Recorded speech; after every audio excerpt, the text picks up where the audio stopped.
Right on. Welcome to the Dark Horse Paranormal Podcast. I'm Chris Carr. Kirsten is off tonight. She has not been feeling well and has been not feeling well for a little while. The last couple of shows have been pretty tough for her. So, you light workers, energy workers, magicians, witches out there, our friends, send her some well wishes and good vibes to get better soon. But however, we have an amazing show for you guys tonight. We have my brother from another mother. His name is Nathaniel Gillis. He's a religious demonologist and author. After having lived in a haunted house, Nathaniel spent 20 years researching what he encountered. He sought to redefine the nature of haunting phenomena, ghosts, high strangeness, and is often quoted for the concept of the demonic. The reason they are playing by different rules is because they are playing a different game. And we have talked about this on the show before. We're going to delve into some other topics. We're gonna dig deep tonight. So stay tuned. Let me bring him right on so we can get right to things. What is up, my friend? What's How you up, doing? my brother from another mother? It's good to see you, man. I'm doing good. It's good to be back on with you guys. Or with you. Good to see you too. I'm here tonight, but it's good to be on with you. Right on. Thank you. And good to be on with you as well. So, sure, man. Yeah, you're Got doing a lot to talk about, dude. Adjusting things. I was like literally just doing laundry, and what the hell? Now I'm here. How does that work? Life, dude. Life comes at us fast, my man. Well, sure does. Dude, what's funny is like you just mentioned, man. Like we've done a lot of shows together, or at least more than I've done your show more than I have others, and so it's always good to reconnect because for those who don't know, I mean, Chris and I are friends outside of this too. Me and even Chris and I are all friends, but so it's funny how like we'll text each other ideas, or we'll stay up till like 2:00 in the morning, just going over stuff. And whenever I get an idea, I'll message him like, "Hey, dude, right? Like we got to talk about this next time I'm on." So it's exactly. so cool. It's cool to have somebody that you know. Yeah, and I love that about you because you're very open with it. And we do get to talk and swap ideas, and it comes out in the shows, comes out in our interviews and stuff, and it's great. It's great. Yeah, it's a benefit of being in the field and meeting really genuine people. There's a lot of fakers and frauds that are out there, and I'm thankful that I know good people in the field like you, man. Right on, and back at you. Now, I know, I'm sure some of our listeners have seen you on the show before because we have gotten together quite often. And if you were to summarize some of your work, I don't know if we can do this. I'm not going to say it. I can get 4 words. I want you to summarize your body of work. No, of course we wouldn't do that. But I thought maybe we could start off and kind of like talk about, what you've done and what your research is really about, just to let anybody who hasn't seen those shows know. And then we'll go from there. You know what, man? I grew up in evangelical Christianity. And while I was attending my local church, I was experiencing a malevolent haunting in my house. And so that was my very first confrontation with this phenomenon. So the older I became, the more I wanted to understand it. I wanted to understand why I experienced what I experienced. So I started studying demonology. And I wasn't like studying systematic demonology of Catholicism. I was more studying the study of demonology in terms of what predated Catholicism and what they believed about this stuff that we're experiencing. And the deeper I got into the literature, the more I realized that what most people are calling demons in antiquity, modern individuals are calling aliens right now. And so now lately, my research has been solely about stripping people of dogma and really not limiting ourselves to the definitions and descriptions of not even just the present, but trying to grow into new thoughts and really looking for behavioral patterns. So that's where I'm at now in the field. It's kind of funny because we've talked about this many times. I don't know if I want to classify myself as a demonologist because, the research that I'm doing is bigger. Why? Because the phenomenon is larger than just demonology. So that's pretty much where I started out in this field, and that's why I'm here today. Yeah. Your research is bigger than that. And, you venture into the realms of ufology. And in fact, I put the ad out there as a ufologist. and I know it's not necessarily what you call yourself, but That's cool, man. demonologist slash ufologist, because we have a lot of ground in your work, and it is not limited to, say, Christian dogma, as you said, and that sort of thing. Not that you don't cover that, and we do biblical references and that sort of thing that points to the same phenomena that happened pre-Christian and is happening in today's world. Right. As we speak, really. Yeah, it gets creepier as the days go by, man. I was going out to eat the other night. And I told my dad, I said, dude, just think about it. Right now, there is a species flying around in a craft on this planet. We can't see them, but they're present with and absent from us. So it's a crazy world we're living in.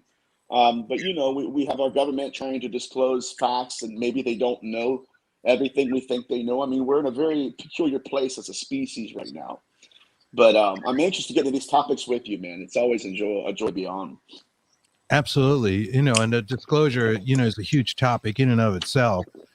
What they're telling us, the idea of, nuts and bolts versus some kind of consciousness out there.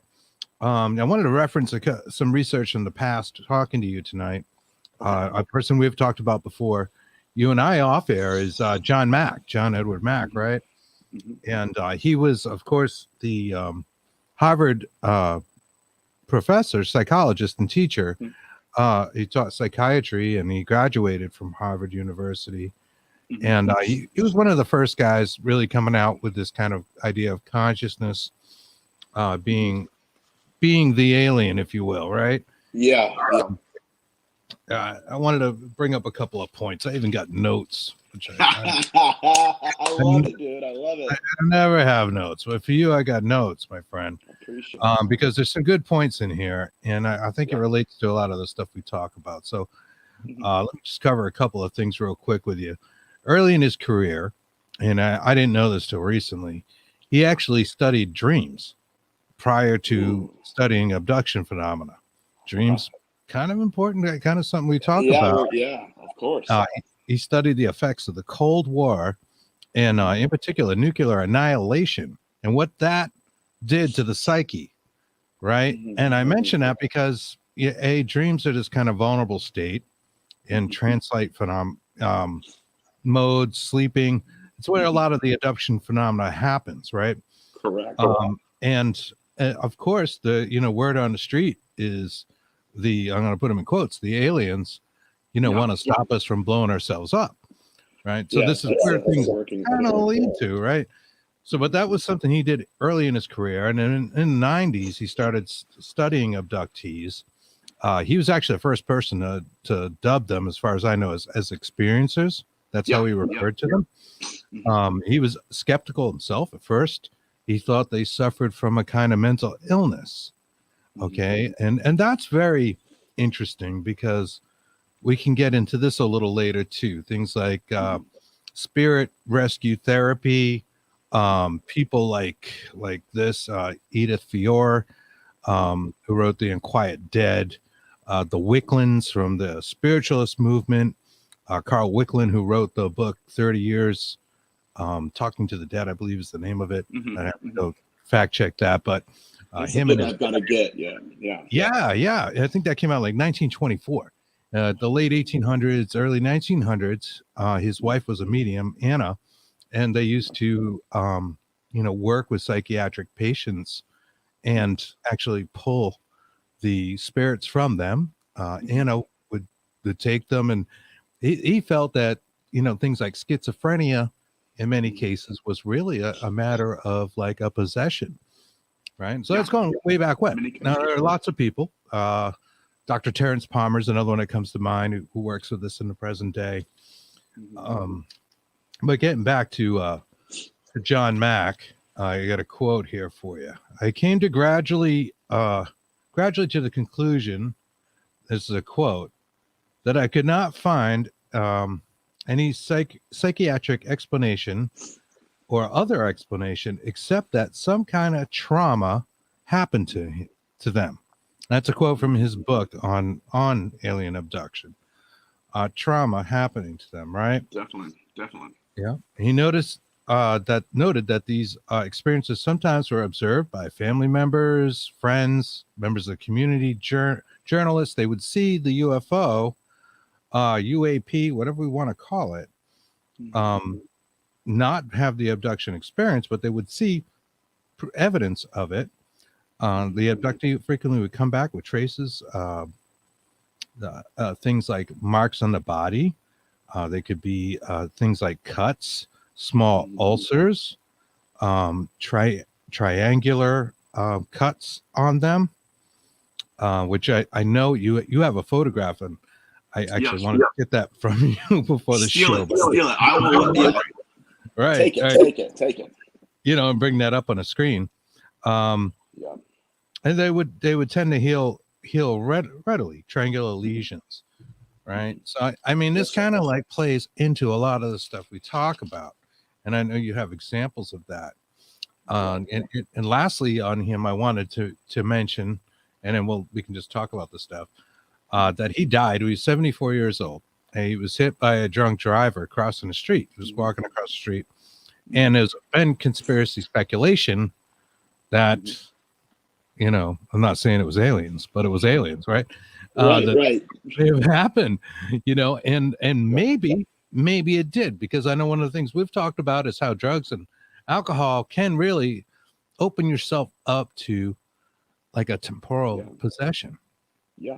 A walk-in, something that can step into your body and look through your eyes. Yeah. But turn the wheel and there it is. Yeah. We've seen cases like that in abduction, the abduction phenomenon rather. But it's interesting to me because when we're dealing with the trauma that John Mack uncovered, you're exactly right, and that's one thing that I think that was necessary for the field to progress, is that people they were hurting, they didn't know why, they didn't know how, and they didn't know when. They just knew that there was a pocket of pain within them that was grieving, and they did not know how to get rid of it and get it, not, I wouldn't say exercise at all, because that's a different connotation, that's not what I'm saying, but they need to get it expressed. And sort of the things that John Mack brought to the field is the fact that, hey, number one, he said, listen, guys, these individuals did experience some form of trauma. And so when you have a trauma like that, I mean, it's just like PTSD, the actual event, something took place in their lives, something that was real to them. And it was real enough, right, to give them post-traumatic stress disorder. And that was, you're right, in the sense that was the biggest thing for him. Thankfully, he came into the field and started to discuss this topic with Bud Hopkins. And for those who are not familiar with Mack's work, go up on YouTube and look up Experiencers. He along with Bud Hopkins, have this phenomenal documentary. But okay. So let me say this: a lot of this phenomenon, especially with the manifestations that we experiencing with these entities, with the scarifications I've encountered in my own research, a lot of this is mirrored in hauntology. Like even like with Betty Luca. Betty Luca, she was pulled out of her body, put back into her body, and sorry,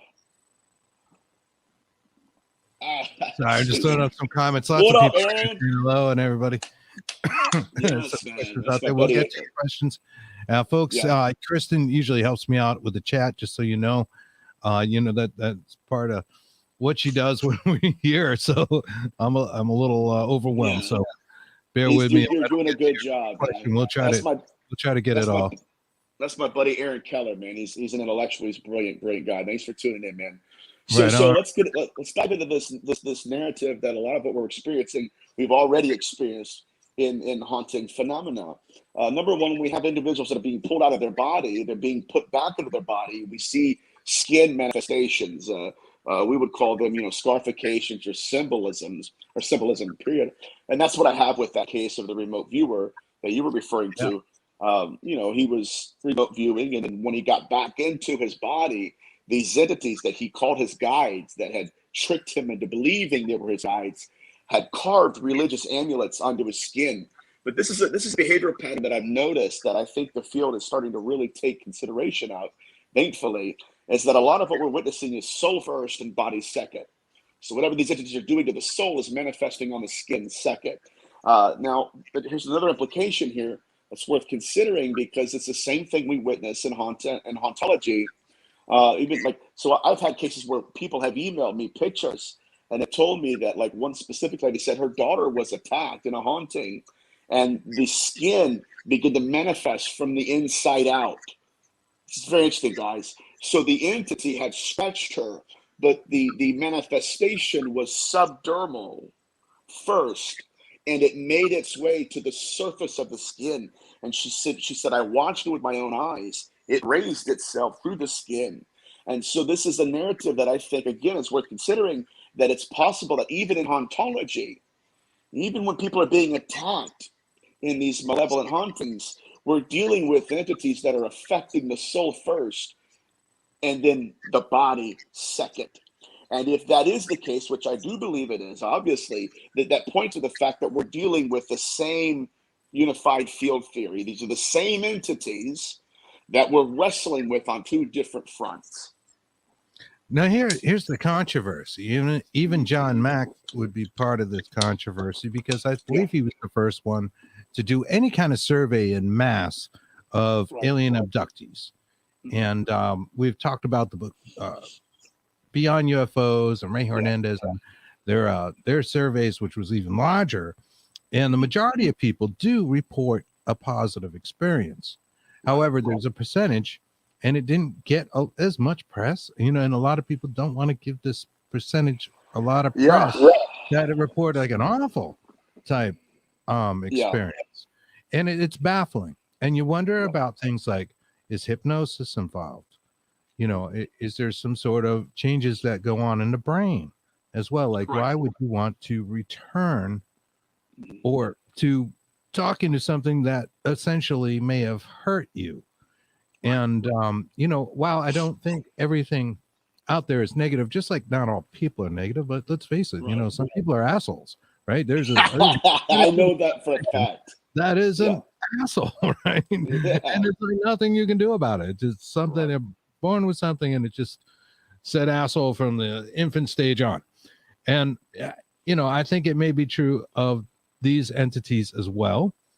I do think they may be responsible for some of the what we call demonic or poltergeist activity that we see in hauntology, as you put it. And we gotta dig into this. Well, you know what occurred to me is, and we've talked about this extensively. I get a lot of people that email me, and it's hard for me to respond to them in a timely manner. So I have like a queue of people that are referred to me for help and all that stuff, or even experiencers that are wanting to share their story.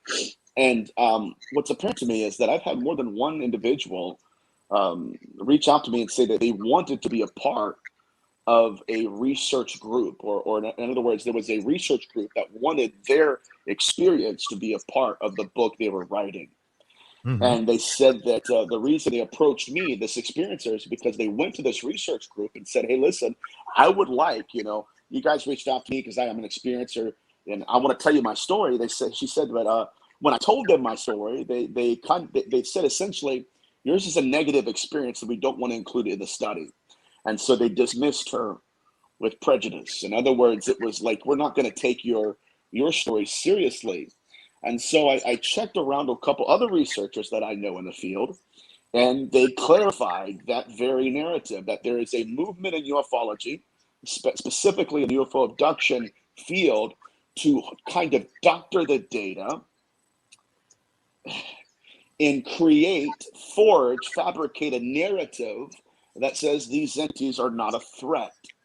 And so what really angers me, and we've talked about this again many times, right? You know how angry I get with this stuff, man. You can't doctor the data. If you doctor the data, right, no researcher has access to what's really going on. We can't, we don't understand it yet because we don't have all the facts.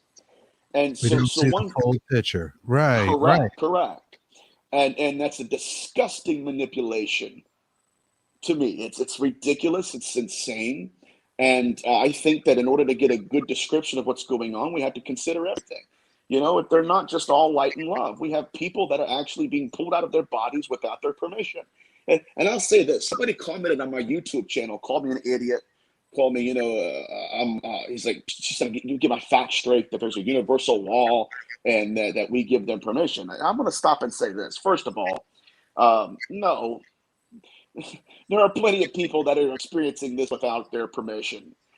So again, what we have though is a narrative to make these entities love and light, make them angelic.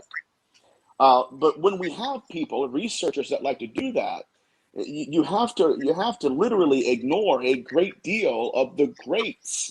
Like you have to look at Dr. Carla Turner and say that she's just joking around when she writes a book called The Masquerade of Angels, right? So we're not only ignoring data, there's a certain amount of researchers we have to just sit and discredit while creating this non-threat narrative. Mm-hmm. I Yeah, agree. it's disgusting, man. It's disgusting. And that's my rant. Yeah, no, it's a good rant. It's a good rant because we are told these things. Like, for instance, the alien phenomena was turning off the ICMPs, Yes. our underground missile system and that kind of stuff. 70,000 feet in the air, brother.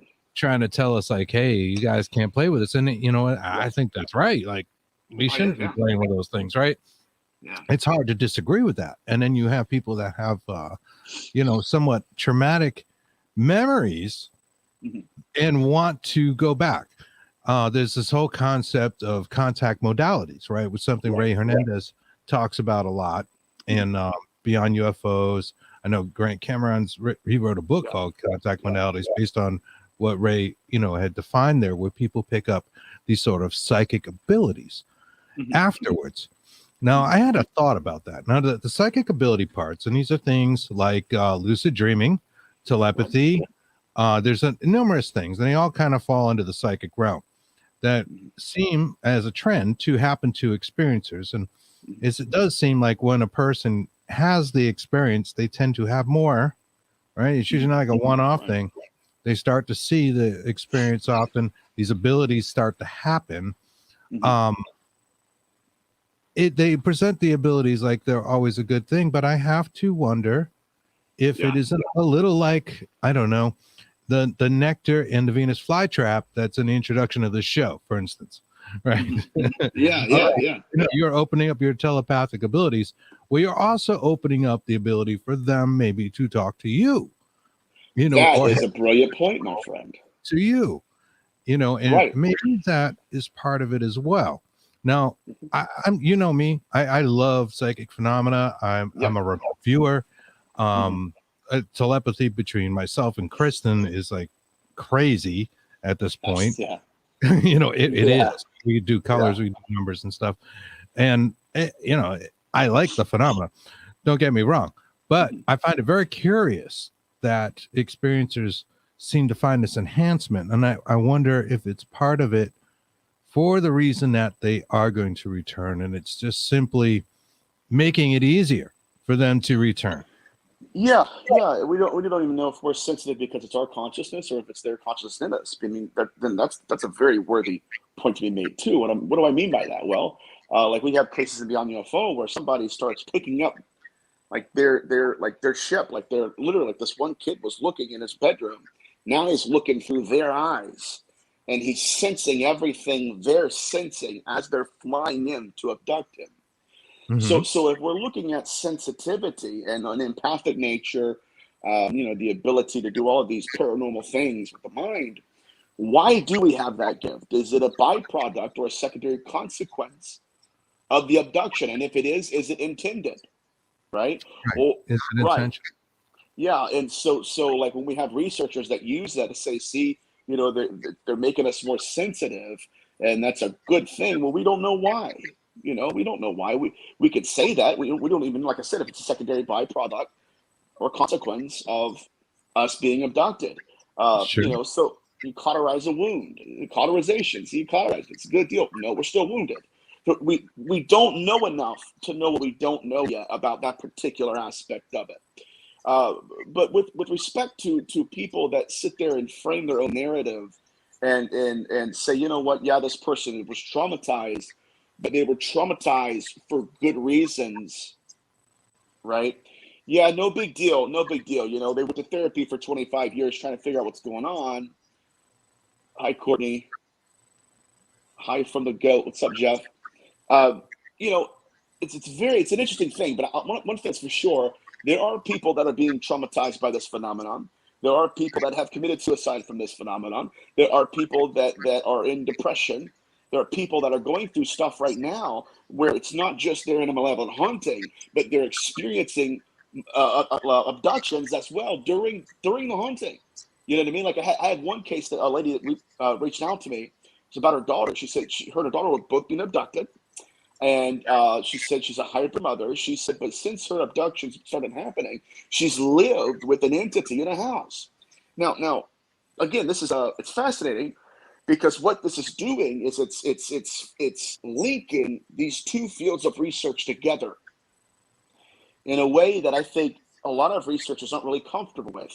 Because if this is a good phenomenon, if they are in fact angels, why are they pulling people out of their bodies and threatening death upon them if they do not obey? That's not angelic, you know? Right. Exactly. It's ludicrous. They're weaponizing our beliefs against us. Yeah, I would Yeah, agree. okay. No, that's okay. That's all right. And actually, now that you mention angelic, I am thinking about that picture, and I don't know if you have the ability to share it on your side, but I'll if you can, share it to you. I don't know if I'll if you send it can to you. email it to our audience or email it to me, and I'll try to put it up on a screen. But Yeah. the most memorable part about that, there are scratches. They're the subdermal type scratches that came through. Now, this gentleman was a remote viewer you mentioned, and he was a popular like psychic person, right, Yes. in his Yes, he area. was. He And was yeah. Keep going. I don't have I got it the right now. I'm gonna send it to you on a private message. great. I'll see if There I you can go, get buddy. it up there. You have to work some magic, man, but I believe in you. Well, I'll do my best, but to describe it, Yeah. there's a Star of David on his chest. There are other markings Yeah. as well. Right. Now that reminded me of a practice that I've utilized called the lesser vanishing ritual, the pentagram. And I don't know if you're familiar with this, Nate, but it's an occult practice. Came about through Golden Dawn Mystery School. Kind of developed this thing, and you basically are calling out to archangels. It's a protective measure, and the last part of that ritual, after drawing these electric blue pentagrams in front of you, I've demonstrated this practice on the show before. You are calling in what is called in the official words the six-rayed star. Within me is the six-rayed star, and there it is, like on his chest. Yes. So being common in any kind of occult circle, this is, it's not really a big secret. It doesn't freak too many people out. Although I did used to kind of freak some people out when I was on like paranormal teams years ago, and nobody had, was doing this stuff on TV or anything. You were like a weird, I'm like, no, I gotta, I don't want any of that coming home with me. You know what I mean? Yeah, man. And that would be something I do, and they'd look at me like, what? What's wrong with him? But that is actually the last signs of it. Within me shines a six-rayed star, and there it is on his chest. And you have this visualization of bringing in light and the Star of David, really, and it's on his skin or within it. So I don't know. Do you have any kind of leaning? Do you know, like toward mystery what schools or occult knowledge? Oh my God! Okay, so when I tell people that they're playing by different rules because they're playing a different game, this is what I mean. So for those who aren't familiar, I was lecturing one day on, or I was not in a lecture, but I was doing an interview, whatever, talking about scarifications and the role they play in possession cases. How Father Sinistrari would have incubi cases where there were women who they would pull their eyelids back and you could see symbols that these entities had carved into their skin.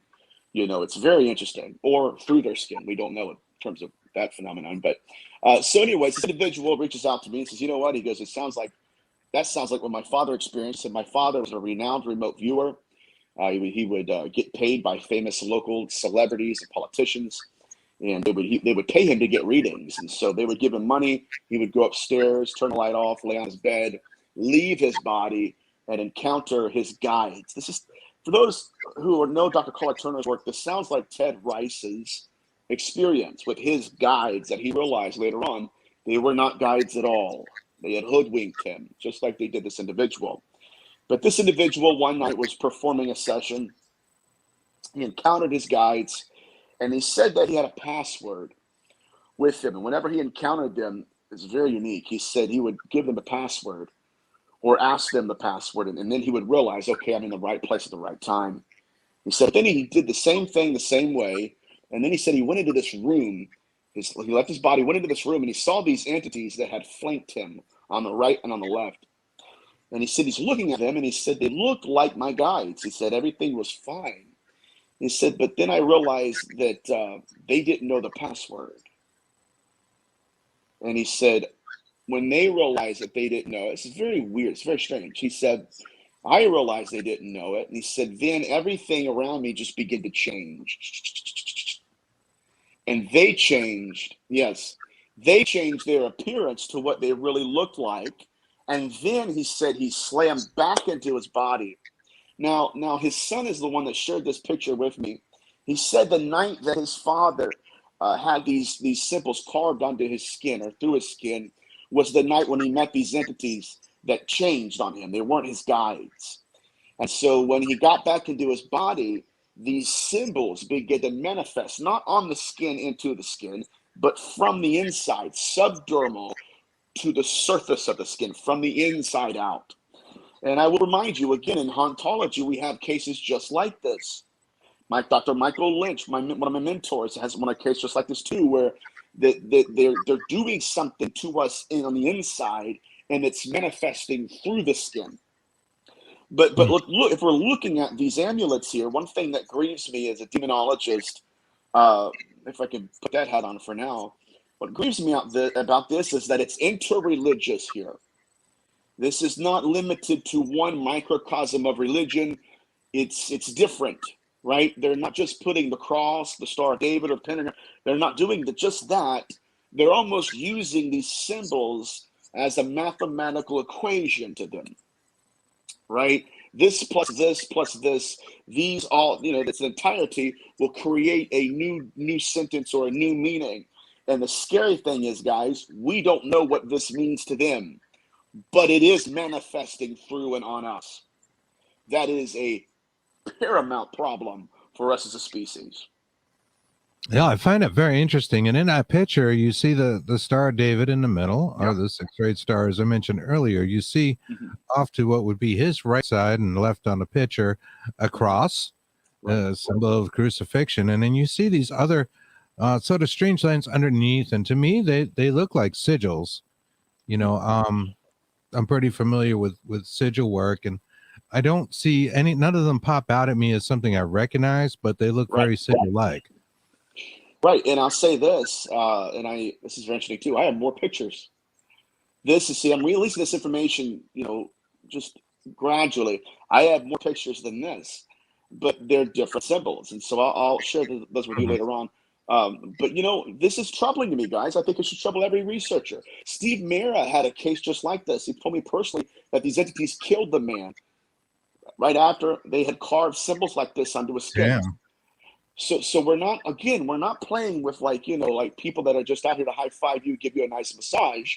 No, this is literally a self-serving species that they'll give us a little bit of light in the darkness, and then just before we get a grasp on the shadows, they'll drown it out. They'll silence the torch, drown it out to where we're left groping in the shadows as a species. So what are we dealing with here? Well, surely demonology is falling apart right now because we're so compartmentalized, right? You have Jewish demonology and Catholic demonology and Islamic demonology and all this stuff. These guys are playing by a completely different rule system here. Now, my question, I don't know how well you knew the individual. I know you were friends with his son, right? I believe. Yes, he reached out to me, yes. And he himself was a remote viewer, and he was, that would lead one to think maybe he's into some esoteric practices. Do you think he had any kind of involvement in the cult? No, not at all. Matter of fact, it's very interesting. His dad was a Christian, and his dad has writings that they gave him that were like prophecies about certain events and certain stuff. A lot of stuff happened, a lot of stuff didn't. But again, this falls in the same framework of what we have with Ted Rice, the trickster. Well, or here's the word, trickster modality, where it's literally like, I'll give you enough information for you to believe in what I'm telling you. But a lot of this stuff doesn't make any sense. It doesn't come true at all. So we as researchers have to sift it out and ask some very provocative questions. What are we really experiencing? Why are they giving us, if they know everything, then why are a lot of their prophecies falling apart? Like, it doesn't make any sense at all. Yeah. That's where I'm going with things, because I don't think they know everything. And I've heard of more than one abduction account where the, I'm going to again put it in quotes, alien. Yeah. The only information they could give the person that was being abducted was drawn from that very person. So that's why I was asking you, like, if he had an occult knowledge, but even a religious knowledge would fit what was on him. It would. Getting to the, well, at least it wasn't like Star David was. It was more Christian. It wasn't Jewish. You know what I mean? But it's Right. but I understand what you're saying, though. Let's go down that trail here. Betty Luca was told that her children were going to die before they died by these entities. They told her. She went to Ray Fowler and was freaking out and said, okay, something that's going to happen. And they did a regressing memory session and everything, and bam, manifested. The memory came to them, and they did. And so it, to a very great deal, and I hate to be, again, a demonologist here, but again, guys, we're dealing with the same knowledge, the same manifestation, the same behavioral patterns as your ancient demons, even in Judaism.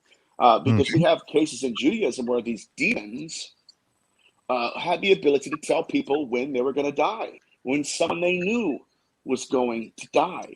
They had access to that knowledge.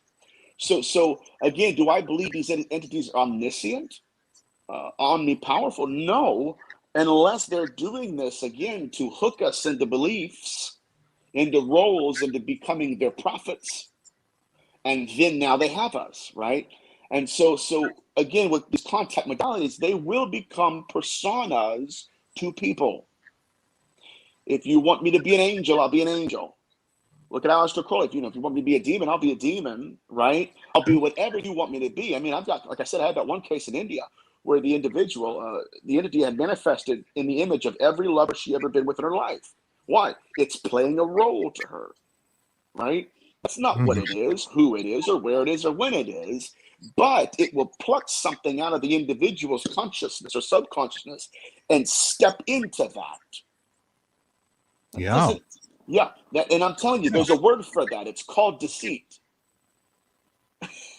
Indeed. You know what I mean? It's a lie, concept right? modality. Well, And yes, it is. Who is the great liar, right? So then we can go back to demons. We can go back to Satan at that point, because we're looking at a big lie. And they're actually taking that information seemingly from the person, feeding it back. I've heard stories of people who would perceive a gray, and the gray would tell them, "Oh, I'm not really a gray." I don't know. Something else. I'm, pleading or something. I forget how that exactly rolled, but I remember reading that and going, wow, that was really interesting. But the person was more familiar with grace. So it was like, put the mask on. Here it is. It's how I get deep into you. Exactly right. Give me a role to play, and I will play it. This gets into the skull session. Oh my God, the skull experiments, guys. You ready for this, guys? Okay. So a group of parapsychologists sat down and they created an experiment. They created a fake ghost, right? And this fake ghost, I think it was actually called the Philip experiment, by the way. I'm sorry, guys, not the skull. That's another experiment. This is the Philip experiment. They created a ghost named Philip. They gave him a likeness. They gave him a name. They gave him a history, everything. And they had some medium come in there, didn't tell anything. Who do we got here? Let's do a session. Boom, boom, here comes Philip, right? Now, what's fascinating about this, it's not just that he stepped into a role they gave him, but then he began to describe and talk to people in ways like first of all, he once he got them to believe he was Philip and everything, then he began to manifest stuff. Like he pulled one lady out and told her about her car that she needed done. Your car broke down. You're going to get a new car. You need one, don't you? And they're all looking around saying, how does he know all this about me? Oh, well, it must be Philip.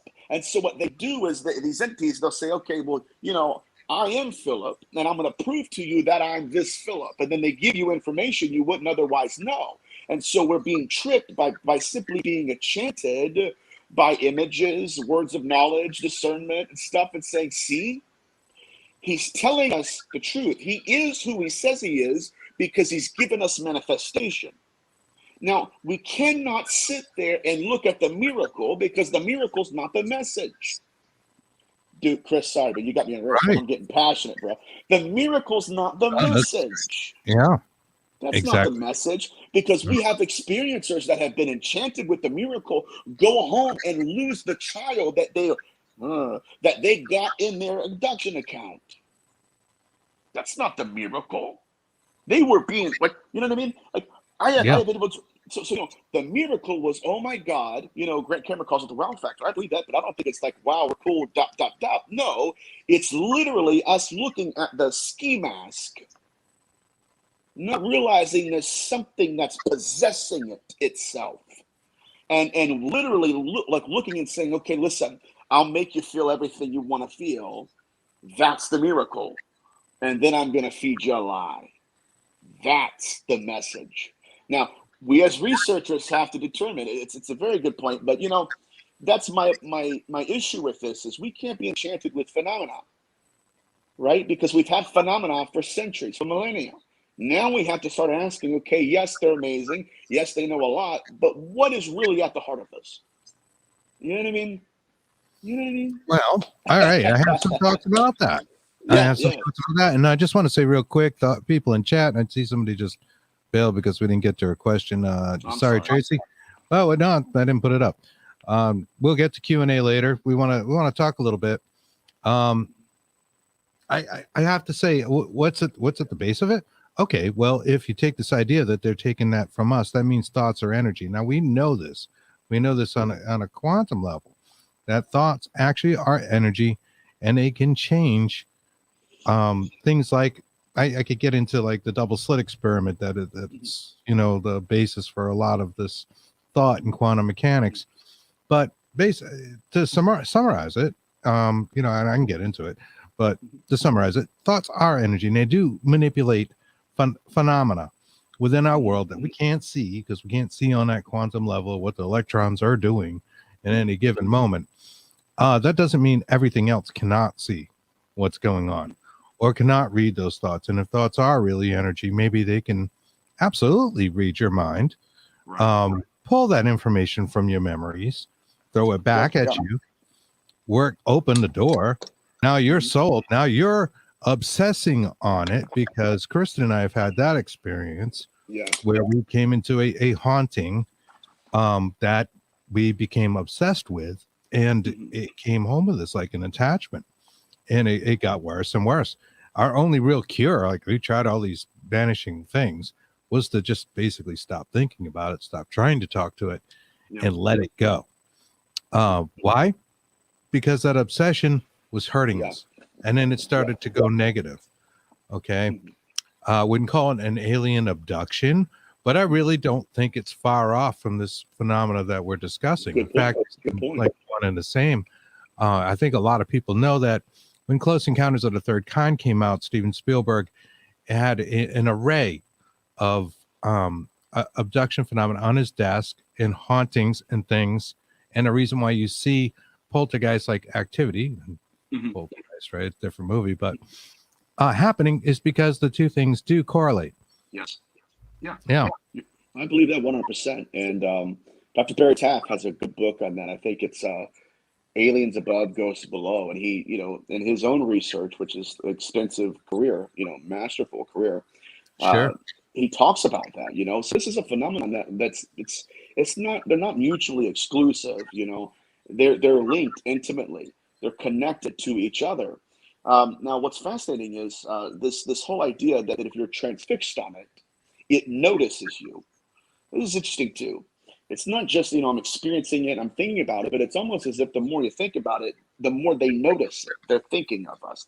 Right? There's this role that we got to play now. You know, they have a kind of not a covenant, but almost a covenant attachment, and we've seen that obviously in demonology. But what's fascinating again, because another link that is kind of connecting these two phenomena is not it's possession, but it's in the sense that they're placing or linking their consciousness with ours, right? So they have access to us in ways that I think is a very uncomfortable scenario. You know, a lot of abductees have encountered not just them looking through our eyes or us looking through their eyes, but a unified, they call it an intelligent electricity, where they can just switch our consciousness on, peel us from ourselves, and now they're interfacing with us almost in a spiritual dimension. You know what I mean? And so if we're dealing with this phenomenon in terms of this nuts and bolts, it's not going to fix, it's not going to fit the bill. We need to start thinking along the lines you are, where it is a mental connection. There's a spiritual connection at work here. And in many cases, it's a thought war. Right. And it's something that, yeah, war as well. Put. Yeah, I like that. Yeah. Because we do spend so much time in our heads thinking that we're king of the hill, but our perceptions are so lacking. We're so limited by our five senses, and we're just thinking in our minds, and we don't know what the next person over is thinking. And the idea that something could be invisible to us is, it might seem, wow, that's really crazy. I didn't see the UFO. I didn't see the alien walk in. Well, it doesn't take much. We only see a very small spectrum of, the light spectrum. You don't see X-rays either. You don't see your microwaves doing much, right? Absolutely, things could be happening, and that actually brings me up to another case I wanted to talk about with you a little bit here. Speaking of nuts and bolts, because that's a controversy, right?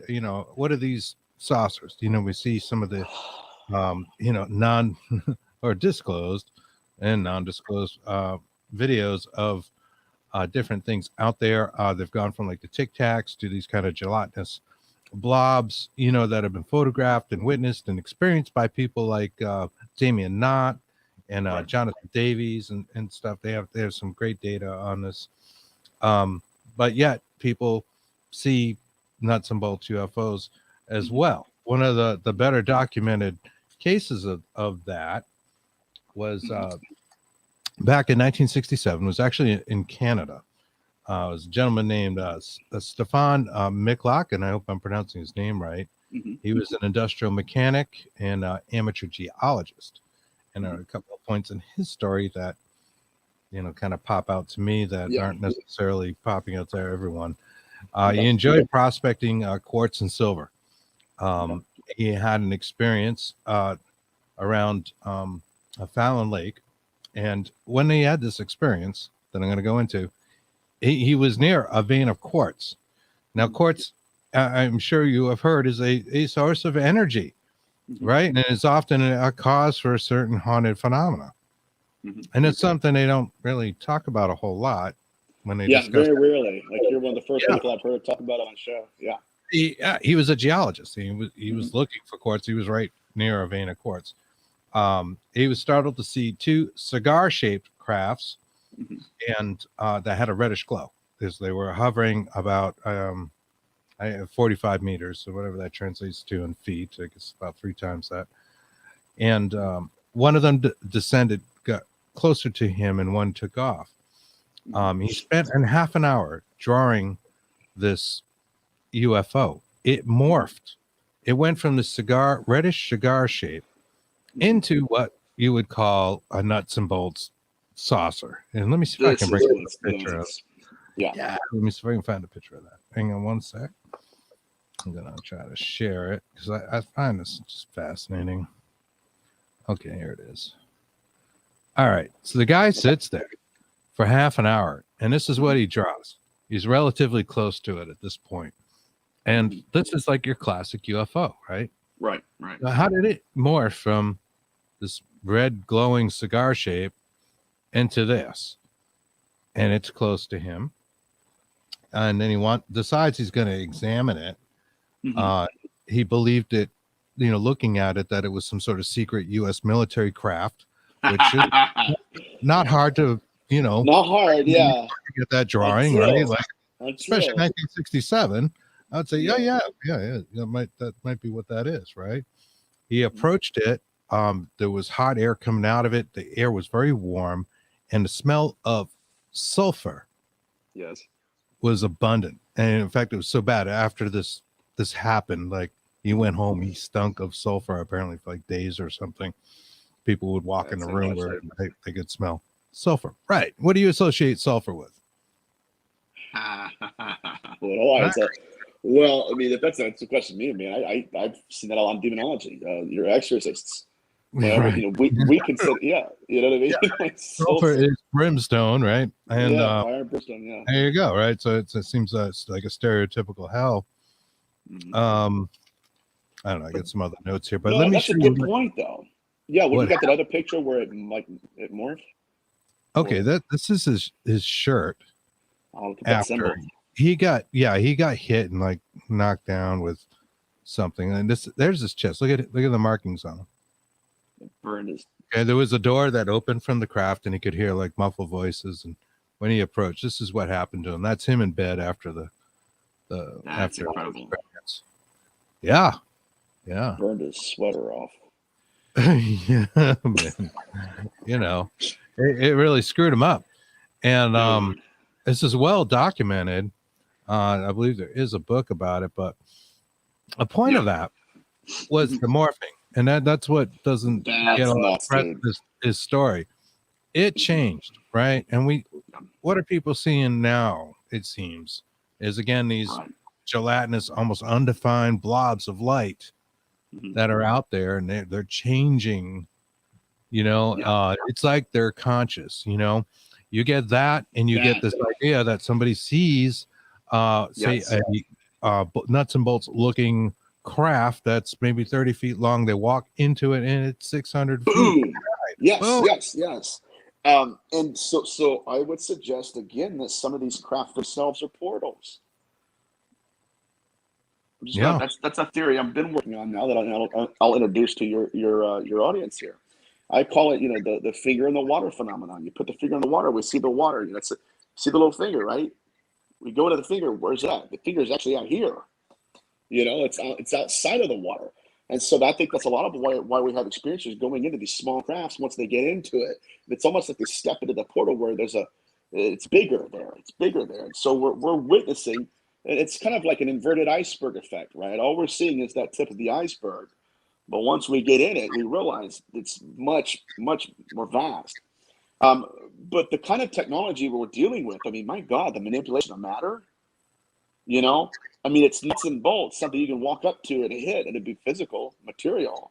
At the same time, it can just manipulate itself into different shapes and contort to different sizes.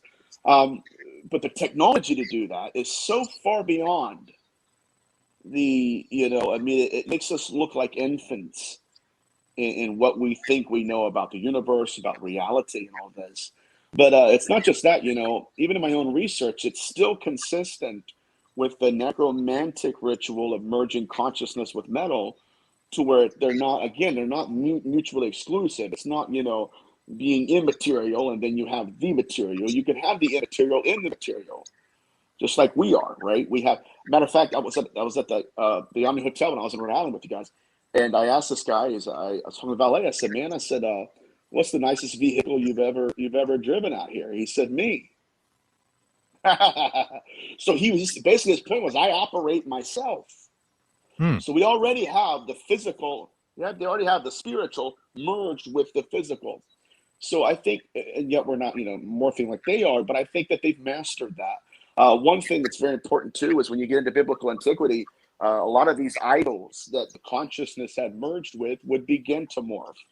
It wasn't just that, okay, they created, you know, they were possessing these entities. No, the entity itself would evolve, it would move, it would, you know, it would manifest and contort. It's very interesting. But my point here, guys, I guess, is that technology, I found that kind of technology of morphing metal, you know, a long time ago. Still don't know how they're doing it, but we do know that they know how, and they've been doing it for a while. And that's fascinating, right? So, yeah, you've been talking about this for a while, how they can molt into metal, or, you know, bad dudes. Look at the importance of metal through history. I mean, literally things like the Bronze Age, right? Yeah, metallurgy too. Yeah, metallurgy. And what a difference, impact it had on civilizations as they were. Mhm. So to have control of that science on some other level, Yeah. to see it with our mortal eyes, how astounding, right? How Yeah, astounding. being demoralized by our mortal eyes. You know, I'll tell you what's interesting as well. We're dealing with these light spectrums and what we can see with our eyes. I had it's a pastor that I know, and he's not like a ufologist. Obviously, he's not nothing like that. But he posted on Facebook. He said that him and his wife were driving through Tennessee, and they came across this big lake, massive lake. And his wife said, "You know, honey, it's a beautiful lake. Why don't you stop here? And I'm gonna take a picture of it." They took a picture of it. When they took a picture of it, there was a silver metallic cigar-shaped craft hovering over the water. And I remember him post. It was wild because he posted it on Facebook, and he said this. He said, "Guys, he said, all I know is we could not see it with our eyes, but our technology captured its presence." So again, we're not dealing with entities that are saying, "Hey, listen, if you want to see us, here's how to create technology," right? Where you can see us all the time. No, they want to manipulate situations. They want to manipulate matter. They want to be with us. They want to be present with, but absent from us at the same time. And I think that, like, when there's one famous abductee now that I talked to him, and he said that these entities are like the Adjustment Bureau. That's how powerful they are, which I can kind of lean towards that in terms of like how powerful they are. But that still doesn't give us their intentions, you know. And my work has been trying to understand what they're doing and why they're doing it. And I've done shows about that. But you know, we're dealing with a species that is, again, most of the time they're conversing with us spiritually in another dimension where they'll have to pull us out of us ourselves just to have a front to like face-to-face conversation. And Mm. I do believe that's leans more towards the immaterial aspect of it, even though the material aspect of it is present. I see such a parallel with that and the kind Yeah, of the rabbit holes that yeah, happen when you're, say, a paranormal researcher or investigator, and you mhm, get like little clues, and you're yeah, asking spirit for the answers, and you just kind of get led down. I know this has happened to Kristen and I many times. We get something, and yeah, it starts to make sense. It makes enough sense that again we want to focus on it, right? yeah, And by focusing on it, using that mental energy, mhm, it's like feeding it to me. I think we are, and you never get the yeah, straight answers you're looking for. You get, mhm, it's like, following the crumbs, right, through the yeah. forest. You get enough to It's a, keep going. yeah, Hansel and Gretel, right? Where Yeah, they it's a little bake like you in Hansel a and freaking Gretel, oven. Yeah, and yeah. again that Venus flytrap. Like, oh, it smells good in here. Maybe I should take a whiff. You Yeah, right. It know, kind the of looks crumbs is on inviting, you. you know. And that insect is done for. It's killed Yes, by a plant. and Something you can't perhaps understand. it's difficult to fight against entities that are existing as a projection of our consciousness because it's hard to fight against ourselves. Number one. Number two, I also believe that's why they're tapping into what we believe in. Again, it's almost like they're running programs on us. I mean, imagine somebody who puts a ski mask on but walks into, and steps into memories of people, right? Is this even real? Like that's how it literally plays out. So again, they're hacking our beliefs, they're weaponizing our memories against us, and then literally at times, like when people are returned from their abduction, it's like, okay, what happened to me? Why did it happen to me? When did it happen to me? Where did it happen to me? And those questions linger for years until finally they get some memory out there. And truth be told, we don't even know if the memories that we are remembering are theirs that they wanted us to remember, or if they're actual events, right? This Sure. this gets back to that one conversation you and me and Kristen had at Harry's Burger on Federal Hill, man. Right? This gets back to the theory that Dr. David Jacobs said that they're looking into the eyes of abductees because they're hacking the optical nerve. I think that's great. Let's go further. I do think it's great. Let's go further. I believe that they're hacking that part of our brain. It's called the frontal. It's called the media frontal orbital cortex. It's the Hmm. part of our brain that determines if what we are experiencing is real, a dream, or a movie. That's Yes. what they're hacking. or to even see it, right? I mean, there Yes. is like a fraction of a second where your Yep. eye picks in, the things Yeah. reflecting off the light come Right. back to your eyeball, and your And brain may not even see it. If it happens correct. fast enough, Right. your brain will not even see it. You will think it never happened. Something Right. like an orb could like fly by you, and I mean, I'm not talking dust storms here, folks. We Right. just Right. People up, think right? that like, oh, they're Work is a just very dust. I'm bad like, word in the paranormal well, for a long time because of digital cameras, and yeah, yeah. well aware of that, well aware of pareidolia. We're talking about things like that could walk right by you, flash. If it goes by fast enough, your brain won't even register it, so you never saw Right. it, Right. even though it happened. It's It did proven, happen. Yeah. Yeah. right? I mean, we have, film of it occurring, going in and out of bodies or even materializing. But, if, okay, what kind of a species would lean on our ability to believe reality? Who would do that? Right. A greater one. That's why I keep Yeah. referencing Flytrap. And that week I've Yeah. told you before about the antelope in the plains of Africa. The Right. antelope doesn't wake up in the morning and go, "Wow, I'm food." Oh, It oh, how doesn't, about, yes. right? Right. Right. What's so We fascinating understand about that what's is going the on. out. Yeah, what's fascinating about that is even the predator, in the forests and in the jungles, man, they don't manifest as the ancestors to their prey. Mm. It's very, dude. We're getting deep now. This is what we've always like. We're getting deep, Yeah. right? They don't do that. Why? They don't have to. It's almost like it's very interesting. We're dealing with the species that's stepping into us, wading into our consciousness, plucking out memories, and then weaponizing them against us. And then, like I said, running programs, running programs. Do you believe this is real? You do? Okay, what about this?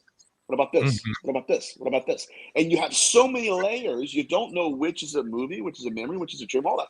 And this gets back into dream demons. It's what we call them in demonology, entities that will induce their victims into a dream state, where that portion of our brain has a very difficult time realizing, is this a dream, a movie, or reality? And then I have cases even now where they wake up from the dream and they have what John Mack's faced, right? With a trauma, right? There's trauma that's real from a dream, which John Mack said, then it must not have been a dream. See Mhm. where I'm going? The Absolutely. trauma is real. And so it's almost as if we can walk the footsteps of our trauma, and then we can start to unwind this yarn, this ball of yarn, and to realize, okay, maybe what we're experiencing is real, number one, and the trauma we are experiencing now matches the memories, right? Then we can kind of look at that as a new concept here. But my God, it's not just a dream here, folks.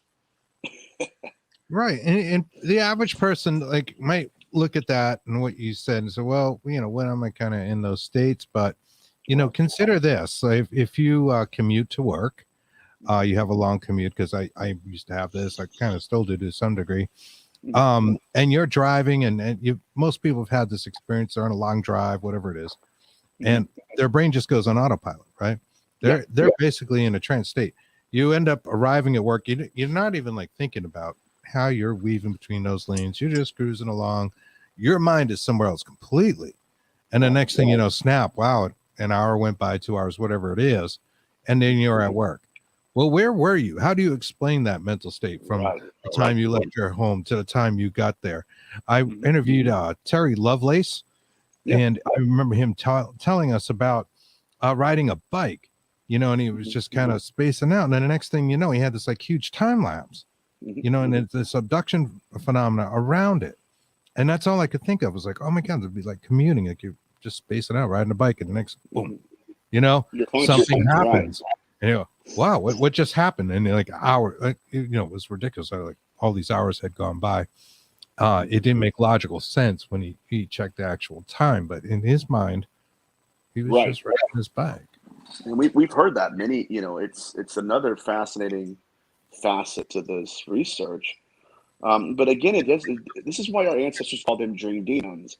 It's not that what they're experiencing was a dream, but the reality of it was troubling, because it would be Like we have abductees that would think they were gone for 2 hours. They were gone for 20 minutes. Mm-hmm. Right? Or vice versa. Gone for 20 minutes. They think they're gone for 20 minutes. They're gone for 2 hours. Right? So whatever they're doing is that it's almost like they're pulling us into a different time zone, which is again, it points to the same reality of the near-death experience. You know, we go. This is Ray Fowler's work for the other researchers out there. But you know, you encounter an entity, or you know, they pull you out of yourself, and now you're in. It's almost like you're in their dimension, and it's different. You know, you're out of your body, and you're there. Now, what's going on here is different than what's going on in that dimension. And I think that we've seen that not just in symbolism, right, and hauntings and everything. It's not just that their reality and their rules are different. But I think that we're also seeing that there's many different agendas here in terms of their agendas aren't ours. Like when they're using these symbols against us, they're not using it to, you know, exercise us. They're using that for a whole different reason. And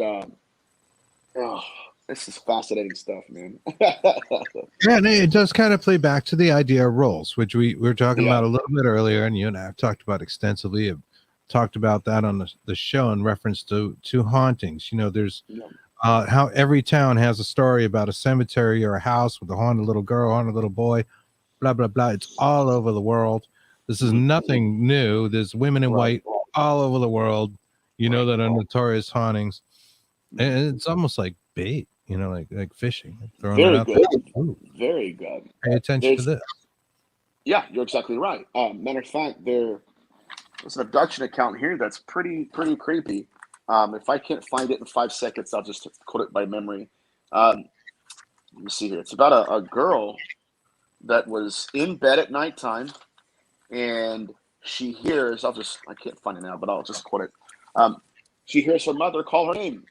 Her mother's voice calls her name. So the lights are off. She's thinking they're in bed. She's thinking, okay, this is really weird. I thought they were just, you know, they're in bed. She gets up, looks out in the hallway, and there is her mother and her father in the bathroom in a comatose state, and they're just like a robot. And then she looks into the shadows and she sees these entities staring at her. And then she realizes, she puts two and two together, that wasn't my mom talking, right? And even if they were baiting me here, they were baiting her, moved her out into the hallway, and she said then her parents began to walk towards her to grab her. Then her abduction began. So again, this is it's troubling to me because it's almost as if it's almost as if they will tempt us, or they will give us a role to believe in, and then step into the belief. Yeah. And you know what pops in my head with that is Little Red Riding Hood. You know, Yeah. what do you have, Grandma? Right. Exactly right. Or oh God, David Paulides' case, right, where the young boy was missing and his grandma picked him up, but he realized it was a robot. You know, like, yeah, that's a crazy case too, by the way. It's fascinating. But again, you know, I mean, let's dive into this too real quick. I mean, dealing with this narrative of belief and how it has the ability to create roles for them to step into. Let's look at Mariolatry in history. Mariolatry at first originated as the worship of Mother Mary, Virgin Mary. And then the dark side took that worship, that belief in Mother Mary, created a ritual of basically technology where they disgraced Mother Mary and used that as a ritualistic formula of magic.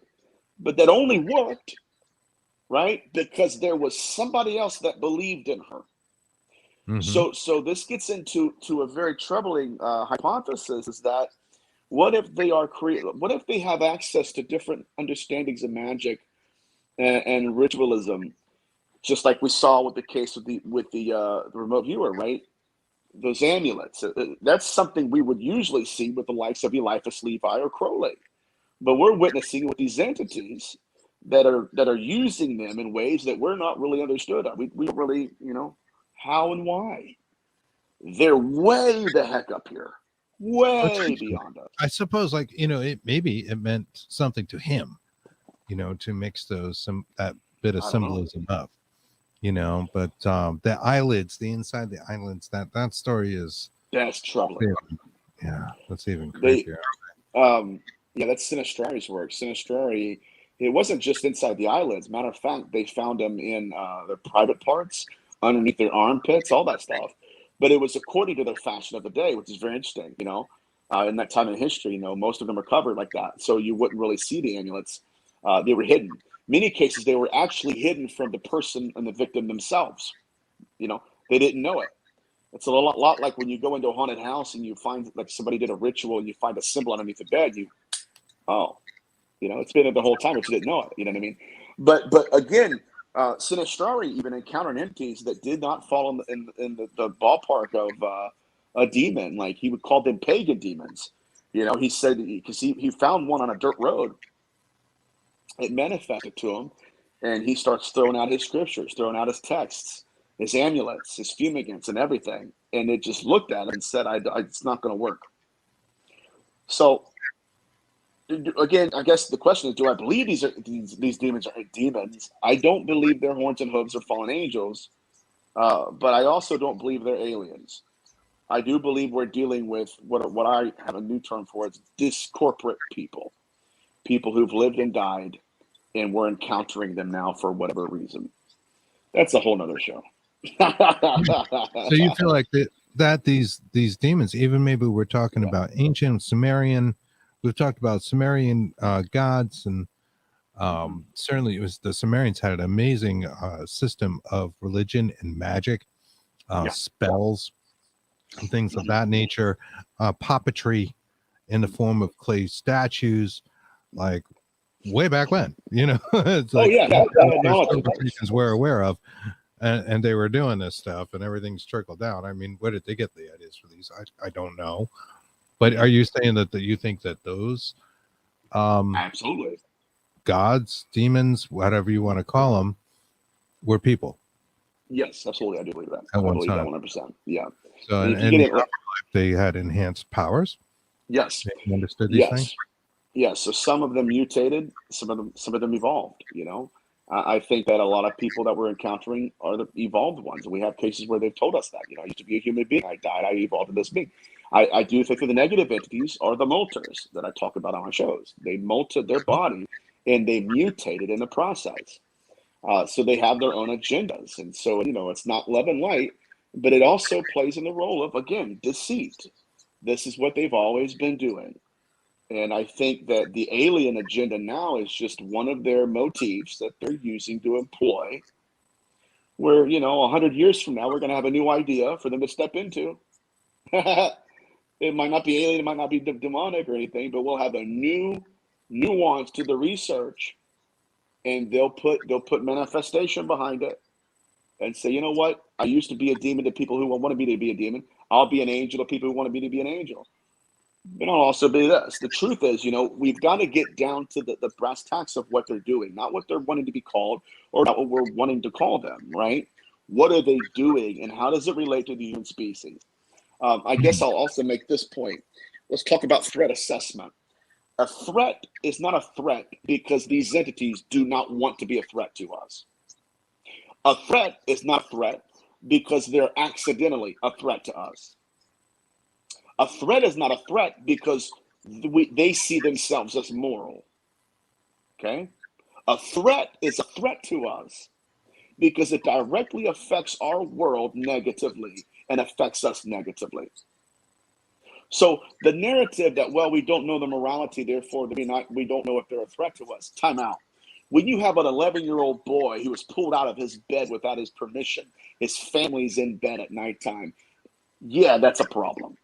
And what's happened to the field is, if we put this in the context of the intelligence community or foreign policy and say, you know what, Russia or China or another foreign adversary, right, has the ability to pull your president out of his body.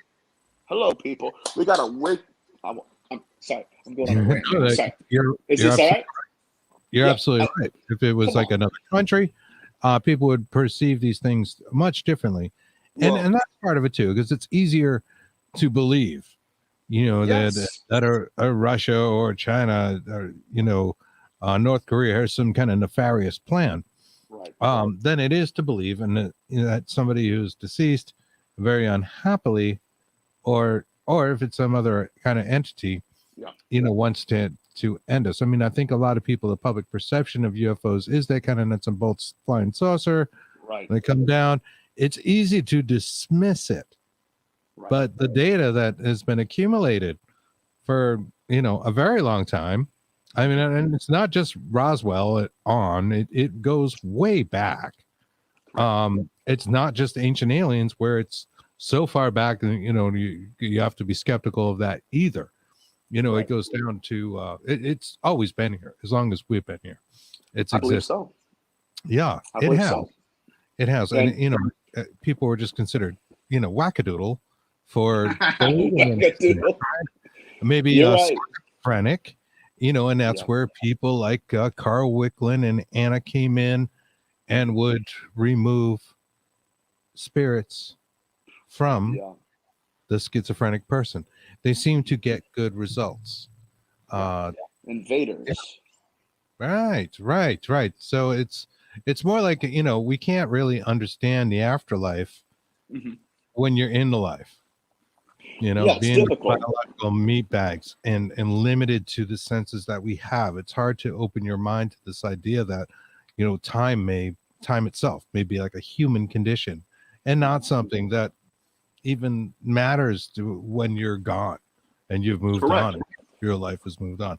You may be able to fly around different times and it's nothing to you. Just simply want to will it or something along those lines, your will. Yeah. It would be, what's interesting about that too is, I've been toying with this idea, possession, according to James Frazier and the Golden Bow, it originated on the battlefield when warriors, this is way back, like 1,000 years ago, warriors would be mortally wounded. And so in an effort to stay alive as a person, they would dispossess their body and place their soul or their consciousness in something or someone else. We would call that act of dispossession and possession demonic, right? Possession, where they commandeer the consciousness of another. But that was not the act of relocation. It was the act of replication, where I'm going to replicate myself by possessing something. It's very interesting, right? So when we're dealing with these concept of nuts and bolts and then consciousness, they're not mutually exclusive.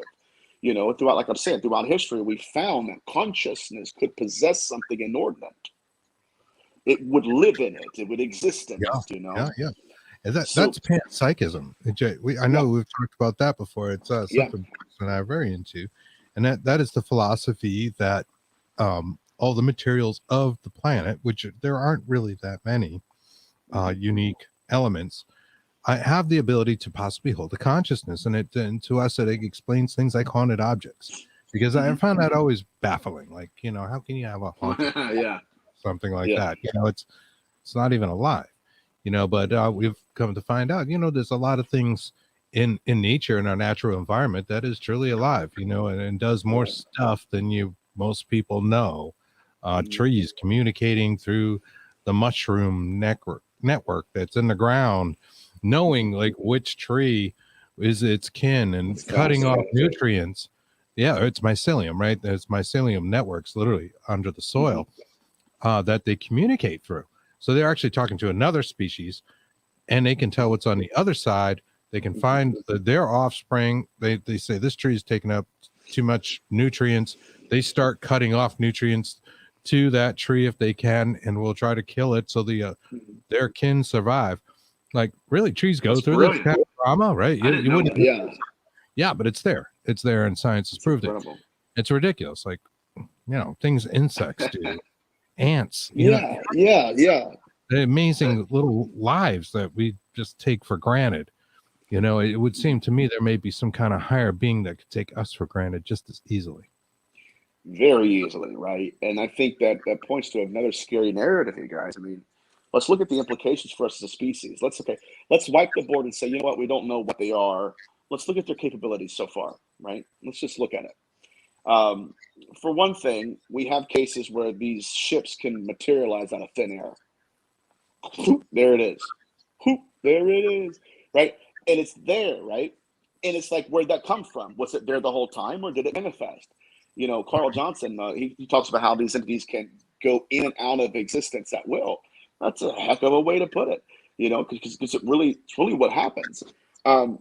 So again, we're dealing with not just that their technology is way more profound than ours, but their ability to, again, and I harp on this every time because it blows my mind, to induce people into a sleep state or even waking, and then pull their soul out and educate the soul, and then put the soul back into the body. Number one, that means a lot. I mean, that's, oh my God, it can keep the body alive without the soul in it. Number one. Number two, they know that there's two different memories within the one body. There's the memory that the soul has, and then when it's back in the body, it's limited to the memory of the mind. This is why, this is very interesting. This is why when John Mack was dealing with these abductees, the soul's memory was leaking through the body to the point where the body's suffering trauma from what the soul experienced. All right, now we're getting deep. Is this all right? Can I go in this direction? Yeah, we're talking about things like manifestation at that point. Yes. The memory is so strong. Perhaps we're manifesting those marks and scratches. Ooh, manifesting memory. Yeah. That's good. Right. That's good. Manifesting physical effects. Yeah. You know, and just before we go on, I want to do say a big shout out and thanks to everybody that's in the audience. I see people chatting back and forth. Liz Milne, how you doing? It looks like she's saying good night. I know you're over in Scotland, so it's pretty late there. Thank you for hanging with us, Liz. Yvette, hello. How you doing, Yvette? And Dave Kieran, I see is out there. Tracy, I'm sorry, not sure how to pronounce your last name. I don't want to wreck it, but and I took my glasses off. But hey, Tracy. Hey, everyone. And if you guys do have questions for Nathaniel, please do put them up in the chat. So we'll try to get to them. But thank you so much for joining. Do appreciate it. And I just want to say that because I know it's late. So much people out in different time zones. Those time zones are different, man. I used to do a show on Canada. Yeah, the time difference, man, it can get you quick. Yeah, it's good and bad for different things. Our Saturday show starts at 4, Eastern. Yeah, and that's great. We get a lot of UK listeners and that kind of stuff because it's they're 9 p.m. That ain't bad. Yeah, right. But it, yeah, man, dude, it's good to be back on. And I think we covered a lot, but we need to tap into that manifesting memory concept. We need to work on that because I think that like you get the Ian Stevenson's work. Ian Stevenson talks about that with the death wounds, the mortal wounds of people that had died before. Now they're back into their new body, but the body is manifesting what they suffered in a previous life, right? Is that body manifesting memory?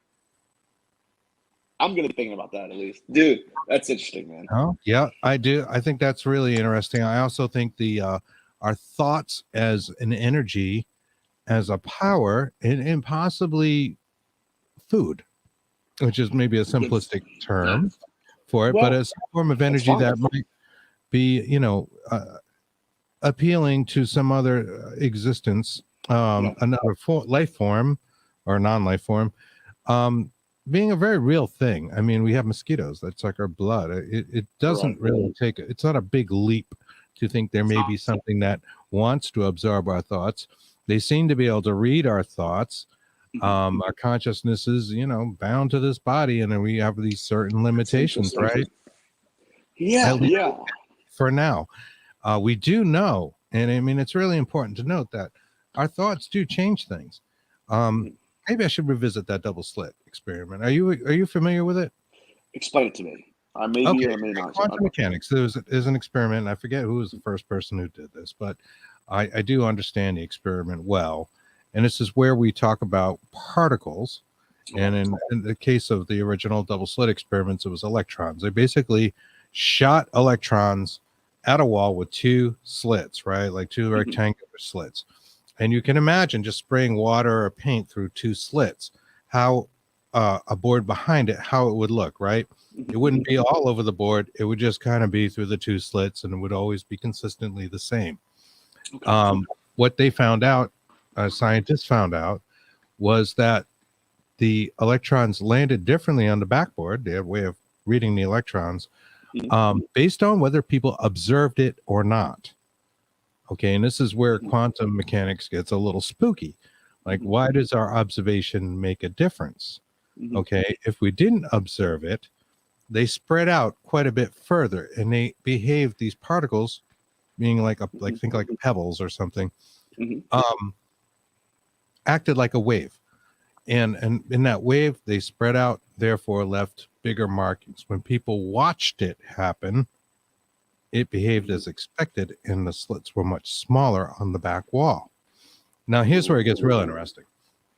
Dean Radin did an experiment using the same kind of technology. I don't know whether he used photons or electrons, but our friend has been a guest on our shows. Gail Heisen was the lab person for this. Now, initially, Gail blew up the machine. Now, Gail's very psychic, and that's why Dean uses her. The machine itself blew up. What Dean was able to figure out, and Dean Radin, highly esteemed person in parapsychology, obviously. I know you know who he is.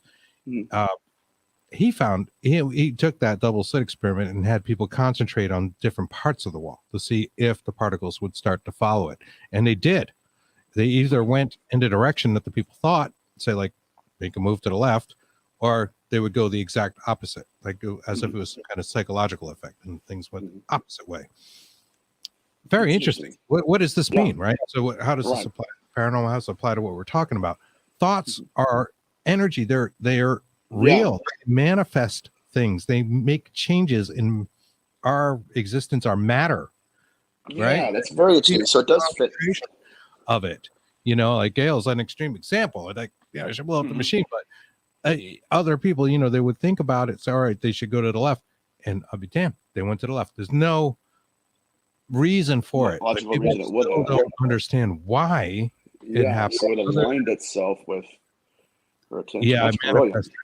Yeah, it actually happens, and it's been measured. It's been measured in a scientific level. This is bigger than. That's very interesting. Using your digital recorder in the haunted house, right? So you're gonna think about all this stuff and go, whoa. Oh shoot, dude. You went there. You went there, Chris. You had to go skin. Yeah, that's why this stuff blows my mind, because I want to know how everything works. I love it, dude. I love it. Don't get me wrong. You're right. Recorder in the haunted house. I love it. I love getting an EVP. Nothing better, especially if it's clear and meaningful, relevant to the conversation. Freaking love these things, but there it is. What are we really dealing with? Right? Yeah. So what are we dealing with? So when we talk about that kind of phenomena, are they getting something from us? Are they just feeding us like, mosquitoes? Yeah. I mean, and certainly I think we're the ugly cousin at Thanksgiving, man. I don't think we're not who we think we are, brother. I'm going to tell you that much. We're late to the party at that point, man. And you're right in the sense, I mean, it's amazing, dude. If we're dealing with a species that can literally manipulate what we witness and what's manifesting to us, we're not just limited to language anymore. We're limited to what we can see, what we're willing to believe, and what we're willing to see, and they're stepping into it. So going back to the obsession, Nathaniel, like now you think about it. If you've had this abduction phenomena, are you not gonna think about this like what the hell happened to me, and be thinking about it 19 hours minimally a day? Yeah, you are. And if you are doing that, and that has the ability to change matter, maybe there's some benefit to them by that occurring. And there's a lot of people that think that they're parasitic, and it's another, it's a simple term. Parasitic entity, and even like in the Dibuk phenomenon, the earliest pictorial tradition of the Dibuk or the Dibuk was almost, it was a ghost that was clinging to a man that was walking. He had like a walking stick, but it was clinging to him almost like a parasite, laying all of its emotions on him. But you know, it was Abraham Joshua Heschel said that thoughts are things and words are worlds. And so it's all interesting, man. But if we're dealing with a thought pattern or a thought species or something that can only communicate to us in a in depth in terms of consciousness and implications and symbolism, they would make a lot more sense. The problem is we as a species do not know enough about our own potential to know what they could be after, right? Right? It's like, I totally what? I Yeah, totally agree. Your own we don't know potential, that. right? Let's go back to those contact modalities. Okay, now I mentioned, hey, maybe that's a trap for them to get better, be able to get to you, but at the same Oh time, it God, could be a survival mechanism yeah. because nature has that ability to evolve quickly. You know, for things to survive, you can change pretty quickly. Now it takes Oh a long yeah, time to grow a toe, but other things in nature happen at a rapid pace yeah, for the yeah. survival of that creature. Yeah, like the jellyfish that goes in a coral. You know, Yeah. when you're looking at it, you know, and I've been thinking about that too. You know, is it possible? And I'm leaning heavily towards this theory, guys. Honestly, is that when we're dealing with these entities, they will project whatever we want them to be. Why? Because it's almost as if they're hiding in our own mind, hiding in our own memory, and you know, hiding from us by becoming like us, Hmm. right? And you know, it's like the jellyfish that goes in the coral to hide from a predator. It looks like coral, but it's not. And so this mirroring effect, and we've talked about this before. This mirroring effect, them mirroring our beliefs, the rules we give them, and everything. It's almost that's where they hide. That's how they hide from us. Give me a role to step into. I'll give you a miracle, just Yeah. as long as you don't really see me for who I am. That's Hidden in traumatizing. plain sight, right? Hidden right in plain Yeah, sight. yeah, Yeah. yeah, Yeah. The world does seem to work that way. It really yeah. does. We do it to Especially, ourselves. You know, we do it with advertising, we do it all sorts of ways. My God, humans are masterful at that. yeah. You know, why can something non-human not even be better? A whole take it Yeah, to a whole new level. of course, of course. So it's it's fascinating, but it's like, dude, yeah, we thought we were like the king of the jungle, man, and then it's like, no, man, not even close, not even. You know, it's like Lou Alzonda said that at the end of the day, there's going to be a very somber mood in the world when we realize what he knows about the phenomenon. But oh, it's nutty, Disclosure. dude. Do you think it'll Yeah. happen?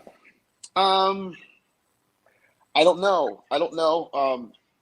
For all those that are on Twitter, you guys need to look up Diana Walsh Pasuka. She wrote a book called American Cosmic. Diana Walsh Pasuka. She's been to Skinwalker Ranch. She's been everywhere. She's one of the world's leading scholars.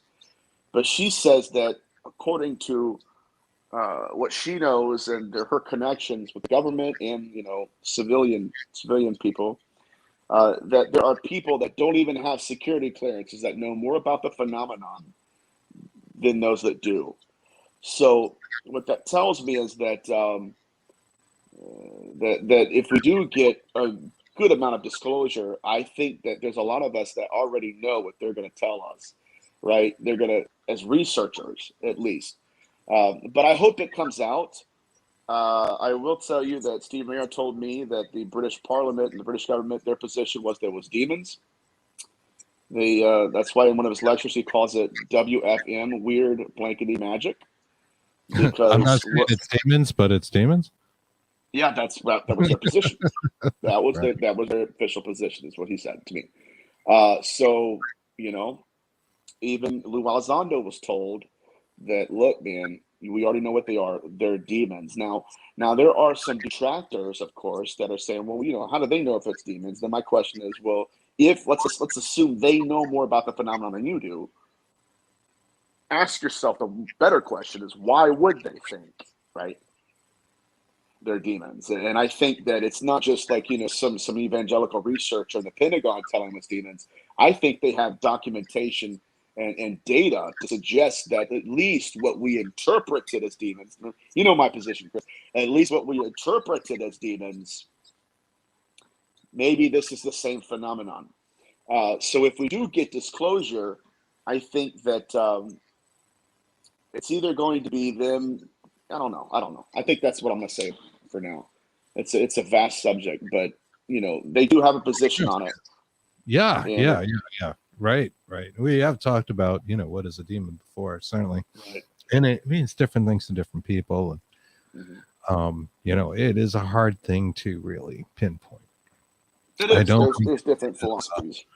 little guys with horns running around, but there's look at that.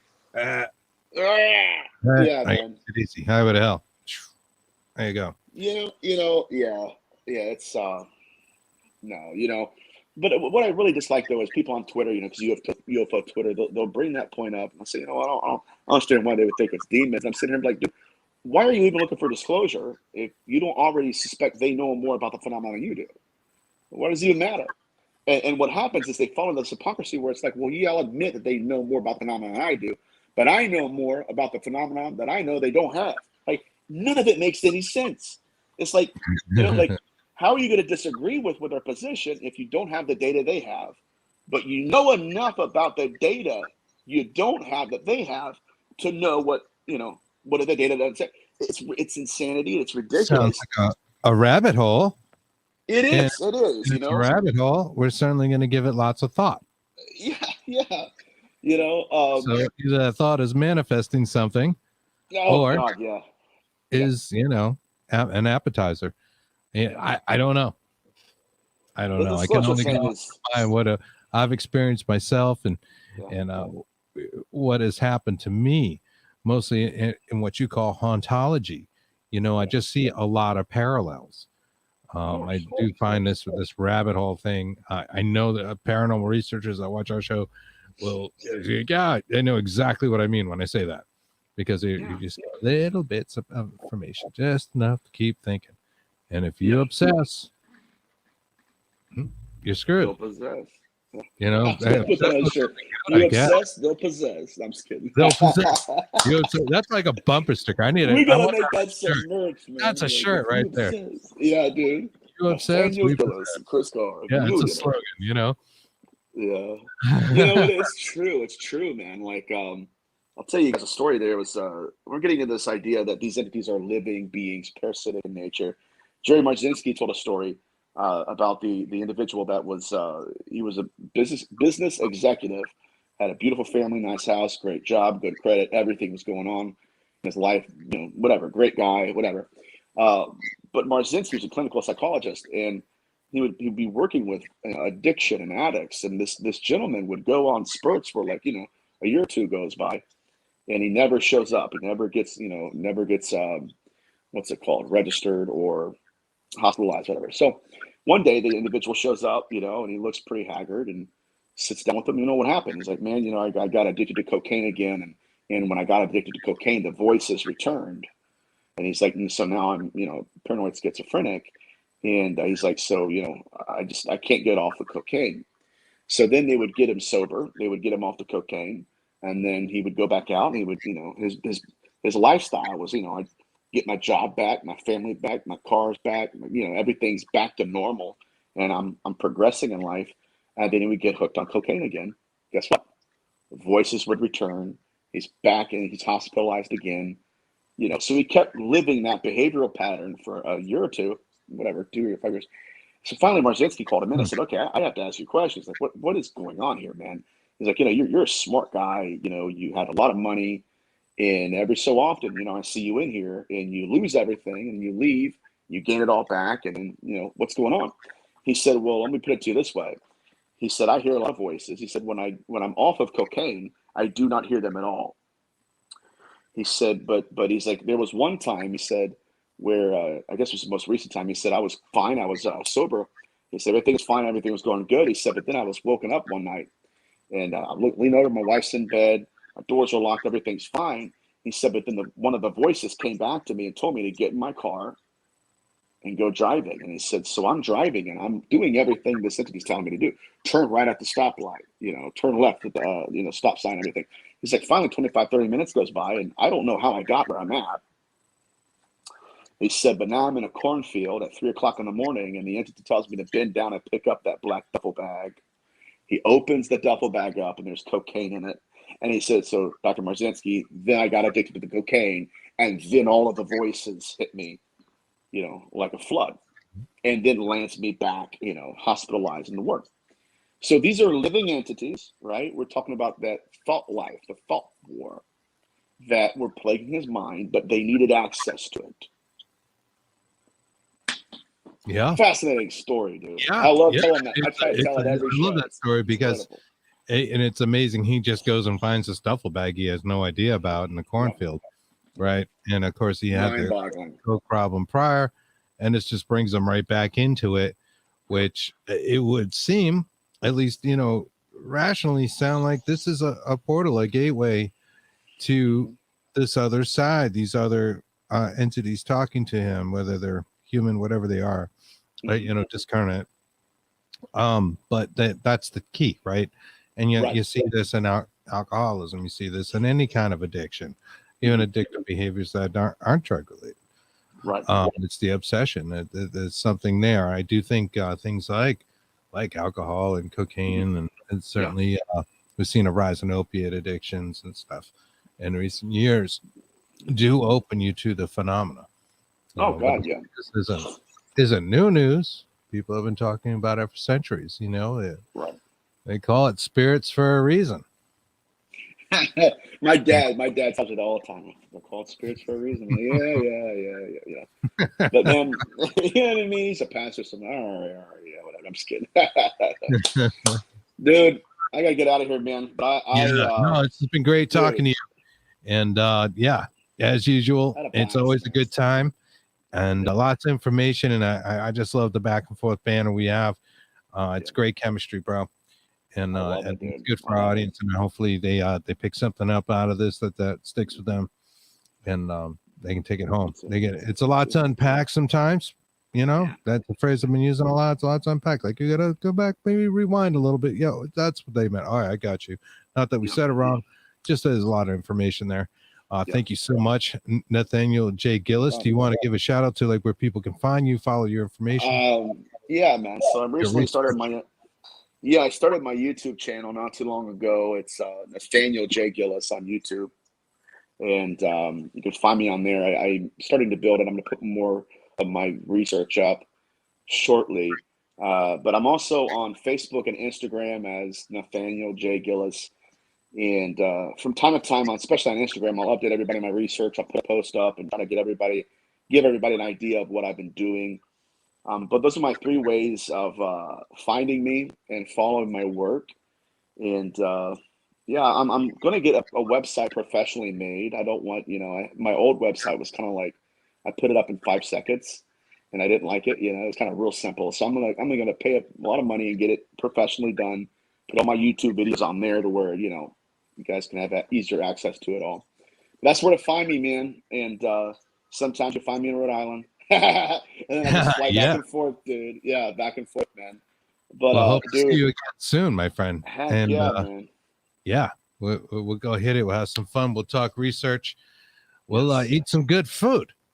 Yeah, dude. We'll go to that one place you took me to a long time ago. Not a long time ago, but back in May. I forget what it was called. Something Trattoria or something like that. Trattoria, yeah. Trattoria. Yeah, there's a couple of those around here, and they're very good. It's all obviously the same ownership. Dude, those oysters. I don't want to make everybody keep. Yeah, but we had a blast. Yeah, right on.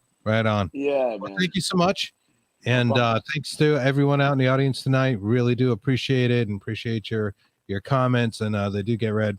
And again, I apologize if I didn't get to any questions, but you can hit us up anytime. You can reach us through our Facebooks, Dark Horse Paranormal, Bigfoot and the Bunny, and Paranormal United Network, who I'd also like to thank for having our show on here tonight.